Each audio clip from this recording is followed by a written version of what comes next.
Akulu, history is the best teacher. Tilowere ku Middle East. Nkhondo yopya yabuka kumeneko. Irani yaponya mizinga yopya ku Israel. Apasula chipatala, building ya asilikali, kumaso nyumba. Benjamin Netanyahu wayambisa nkhondo imeneyi kufuna kupasula manyuklia dziko la Irani. Ena apasulidwa kale, komabe nuclear facility yofunikira kwambiri akulephera kuipulitsa. Fordo nuclear power inamangidwa pansi pa phiri 300 feet underground. Ku Israeli kulibe bomba lingafikire malo amenewo. Akupempha GBU 57 ku America ndi bomba lokhalo pa dziko lapansi lingakwanisa kupulitsa.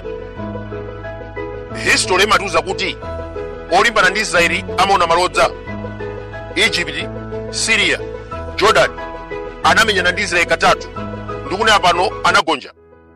Saddam Hussein Muammar Gaddafi amalimbana ndi Israeli anaphedwa ngati galu.